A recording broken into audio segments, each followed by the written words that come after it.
Sir, काल राष्ट्रवादीच्या मुखपत्रामध्ये किंवा त्यांच्या मासिकामध्ये प्रदेशाध्यक्ष शशिकांत शिंदेंनी जी भूमिका मांडली त्यात ते असं म्हणतात की दोन्ही राष्ट्रवादींचं विलिनीकरण होणार होतं आणि अजितदादा या विलिनीकरणाचे किंवा त्या पक्षाचे प्रमुख किंवा सूत्र त्यांच्या हाती असणार असते. पण आता अजितदादा नसल्यानं विलिनीकरणाच्या चर्चा थांबलेल्या आहेत. आता तो मुद्दा नाही. सर, त्याला जोडून अदृश्य शक्तींमुळे अजितदादांना वेगळं व्हावं लागलं होतं असं देखील त्यांनी दावा केला. हे बघा, तुम्ही वारंवार हे प्रश्न चुकीच्या पक्षांना विचारताय. राष्ट्रवादी काँग्रेसमधल्या अंतर्गत घडामोडीशी काँग्रेस शिवसेना यांचा काय संबंध आहे? फार तर भाजपचा असू शकतो, कारण भाजपा या सगळ्या राजकारणाची सूत्र हलवते. अदृश्य शक्ती, अदृश्य हात हे भाजपकडनंच येत असतं. त्याच्यामुळे राष्ट्रवादी काँग्रेसचं विलिनीकरण होणार की नाही, विलिनीकरणावरती नंतर कोण अध्यक्ष होणार, हे त्यांचे प्रश्न आहेत, ते त्यांचे विषय आहेत. त्याच्यावरती आम्ही का बोलावं? सुप्रियाताई सुळे बोलू शकतील किंवा त्यांच्या पक्षाचे जयंतराव पाटील बोलतील, अजित पवारांच्या पक्षाचे नेते बोलतील, नरहर झिरवळ बोलतील. झिरवळ बोलू शकतील त्याच्यावरती. नाही, पण सुनेत्रा पवार यांनी मुंबईला येण्यापूर्वी, शपथविधीला येण्यापूर्वी पवारसाहेबांना फोन केला होता आशीर्वाद घेण्यासाठी वगैरे. रिस्पॉन्स मिळाला नाही, त्यामुळे ते इकडे आल्या आणि पवारसाहेबांनी दुसऱ्या दिवशी पत्रकार नाही, पण मी कसं काय तुम्हाला सांगू याच्यावर? पक्ष कोणाचा आहे? अजित पवार आणि शरद पवारांचा आहे ना. आम्ही का बोलावं आणि कशाकरता बोलावं आणि त्यातून महाराष्ट्राला काय मिळणार, जनतेला काय मिळणार? काही मिळणार नाही. एप्रिल महिन्यामध्ये राज्यसभेच्या अनेक जागा सर आता रिकामी होत आहेत. जर गणितं बघितली तर महाविकास आघाडीतले तुम्ही जे 3 पक्ष आहात, एखादीच जागा येऊ शकते. काँग्रेस आणि शिवसेनेचं काय मत आहे? शरद पवार पुन्हा राज्यसभेवर यावेत का? शरद पवारांना हा प्रश्न आपण का विचारला नाही? बघा, शरद पवार हे एक धुरंधर राजकारणी आहेत, संसदपटू आहे. 3 पक्ष मिळून एक जागा जाईल आणि 3ही पक्षांचे लोक निवृत्त होत आहेत. राष्ट्रवादी काँग्रेसतर्फे शरद पवार आणि फौजिया खान निवृत्त होत आहेत. काँग्रेसकडून रजनीताई पाटील निवृत्त होत आहेत. शिवसेनेकडून प्रियांका चतुर्वेदी निवृत्त होत आहेत.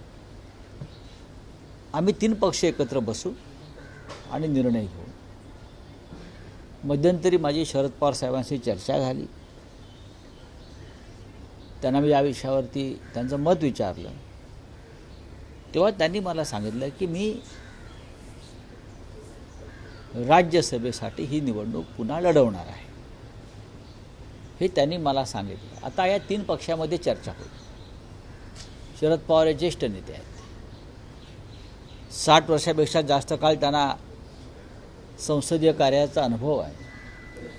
त्याच्यामुळे जर शरद पवार साहेबांनी ही भूमिका व्यक्त केली आहे आणि ही भूमिका त्यांनी काँग्रेसलाही सांगितलेली आहे, त्याच्यामुळे आता महाविकास आघाडीमध्ये या विषयावर चर्चा होईल. एकत्र बैठक घेऊ शकता या संदर्भात? तुम्ही असं म्हणाल की मध्यंतरी चर्चा झाली, पण अलीकडच्या ज्या सगळ्या राजकीय घटना, विशेषतः अजित पवारांचं अपघाती निधन आणि त्यानंतर राष्ट्रवादी विलिनीकरणाची चर्चा, आताही शरद पवारांचं हे मत आहे का? नाही, जर 2 पक्षाचं विलिनीकरण झालं तुम्ही म्हणताय त्याप्रमाणे, तर पाहावं लागेल. मग निर्णय, मग त्यानंतर भूमिका बदलू शकतात. विलिनीकरण झालं, पण मला विलिनीकरण होईल असं वाटत नाही. झालं तर आनंद आहे. शरद पवारांना 45-50 मतं ही त्यांची स्वतःची होतील. कदाचित त्या काय निर्णय होतील 2 विलिनीकरण झाल्यावर नेत्यांचे मी सांगू शकत नाही. पण महाविकास आघाडीकडे आत्ता या क्षणी एक उमेदवार पाठवण्याइतकी संख्याबळ आहे.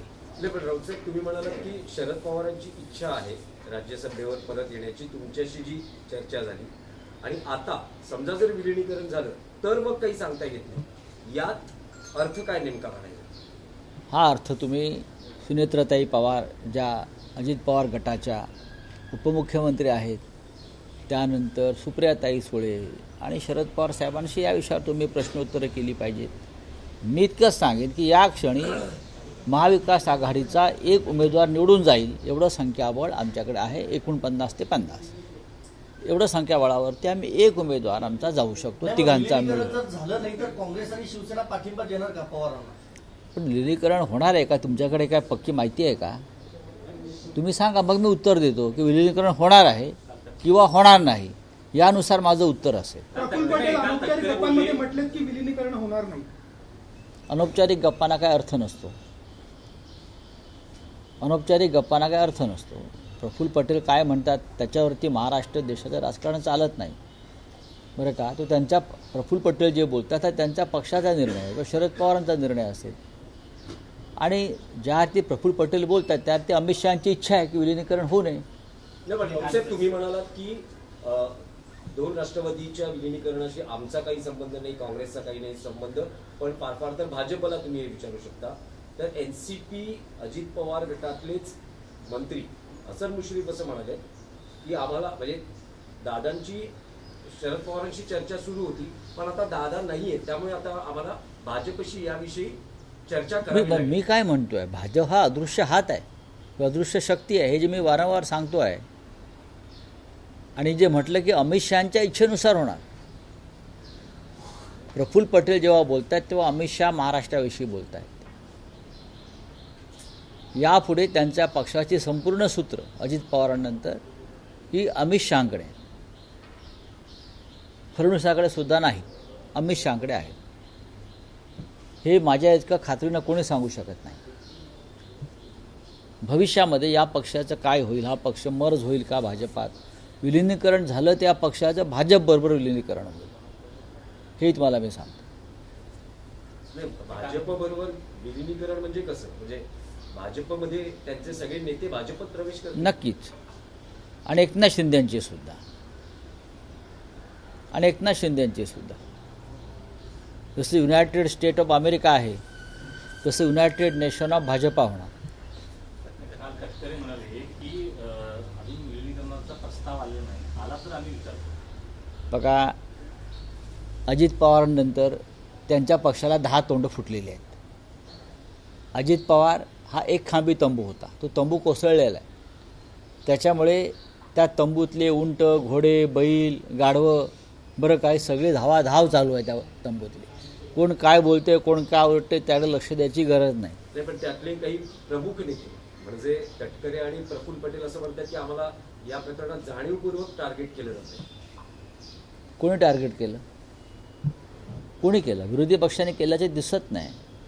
ज्या कुटुंबातला कर्ता पुरुष म्हणजे अजित पवार हे संशयास्पदरित्या मृत्यू पावले, त्या कुटुंबातून हे हल्ले होत आहेत आणि समोर पुरावे दिलेले आहेत.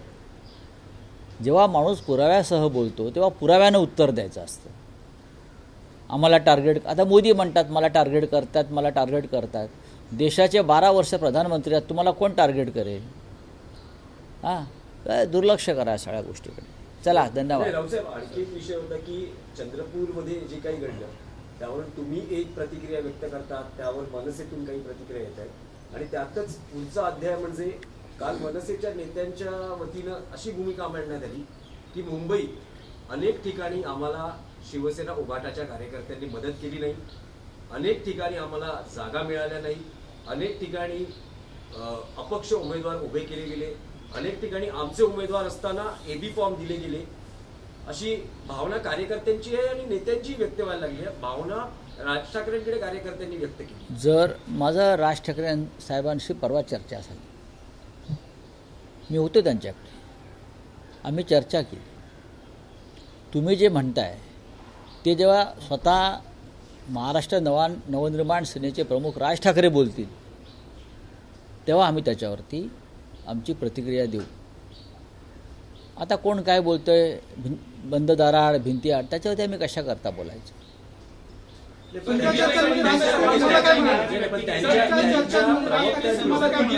प्रवक्त्यांकडून ही प्रतिक्रिया व्यक्त. एक लक्षात घ्या, महाराष्ट्र नवनिर्माण सेना आणि शिवसेना यांची युती घट्ट आहे. कोणी काही बोललं तरी त्या युतीमध्ये काय मिठाचा खडा पडणार नाही.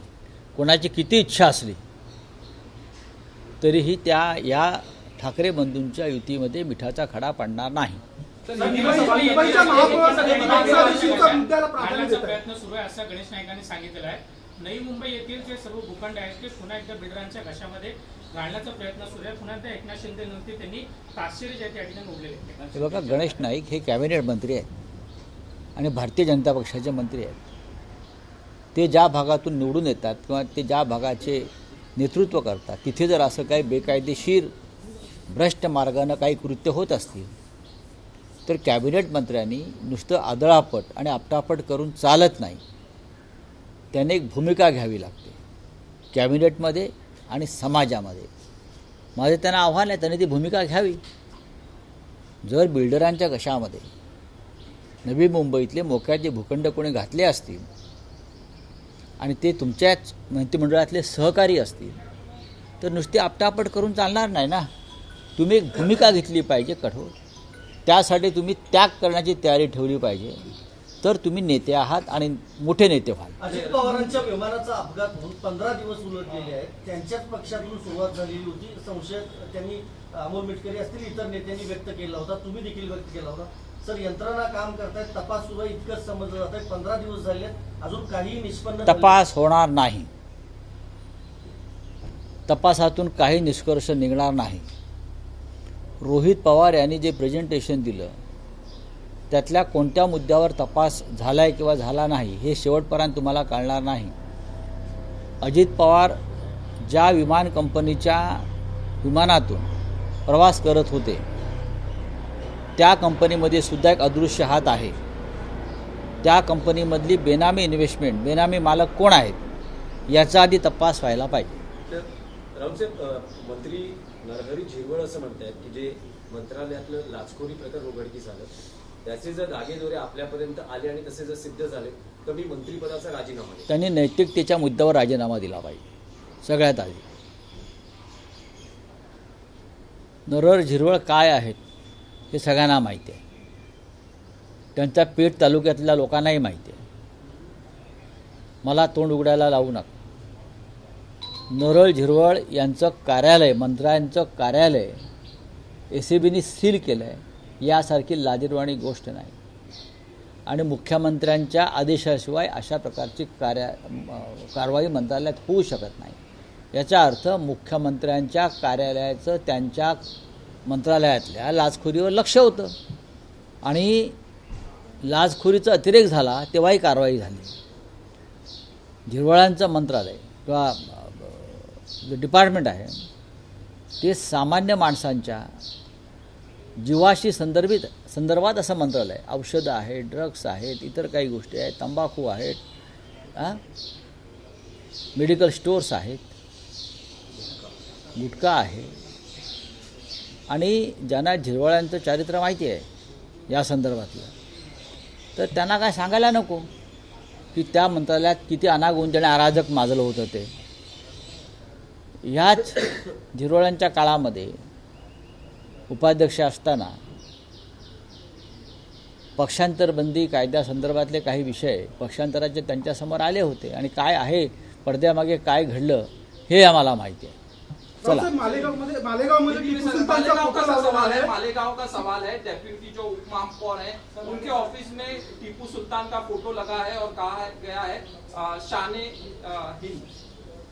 त्यावरून वाद सुरू झाला. तो बात ऐसी है, अगर टीपू सुल्तान का फ़ोटो लगाया है और टीपू सुल्तान को इस सरकार का विरोध है तो महाराष्ट्र के मुख्यमंत्री ने एक आदेश देकर वो फ़ोटो निकालना चाहिए. सीधी सी बात है ना. वाद प्रतिवाद क्यों कर रहे हैं या माहौल क्यों ख़राब कर रहे हैं. टीपू सुल्तान को राष्ट्रीय पुरुष का दर्जा नहीं मिला है ना, और सरकार नहीं चाहती तो सरकार ने एक आदेश निकाल कर वो फ़ोटो निकलना चाहिए. सरकारी कार्यालय में कौन से फ़ोटो लगने चाहिए या नहीं लगने चाहिए इस बारे में एक संहिता है, एक प्रोटोकॉल है, उस हिसाब से लगने चाहिए फ़ोटो. सर, प्रफुल्ल पटेल और सुनील तटकरे का कहना है कि जो प्लेन क्रैश मामले में मुझे हम दोनों को जबरदस्ती टारगेट किया जा रहा है, इस तरह से कहा जा रहा है. क्या देखिए, कोई किसी को टारगेट नहीं कर रहा है. लोगों के मन में आशंकाएं, शंकाएं बहुत कुछ है. जिस तरह से अजित पवार का मृत्यु और या एक्सीडेंट हुआ है, लोग ये एक्सीडेंट मानने को तैयार नहीं है, महाराष्ट्र की जनता, देश की जनता। और टारगेट अपोजिशन नहीं कर रहा है भैया, जिस परिवार का सदस्य इस हादसे में खो गया है या उनकी मौत हुई है, उस परिवार के लोग कर रहे हैं। आपके पार्टी के लोग आपको टारगेट कर रहे हैं, आपके विधायक आपको टारगेट कर रहे हैं, छगन भुजबल कर रहे हैं, हसन मुशर्रफ कर रहे हैं। आप उनसे पूछिए, आप फिर रोना धोना बंद कर दीजिए। सर, विलीनीकरण को लेके अनौपचारिक बातचीत में प्रफुल्ल पटेल ने कहा कि ये मर्जर नहीं होगा दोनों एनसीपी का। देखिए, अगर प्रफुल्ल पटेल बोलते हैं तो ये अमित शाह की इच्छा है, किसी भी हालत में दो परिवार एक नहीं होने चाहिए, ये अमित शाह की इच्छा है, इतना मैं कह सकता हूँ। एबीपी माझा, उघडा डोळे बघा नीट।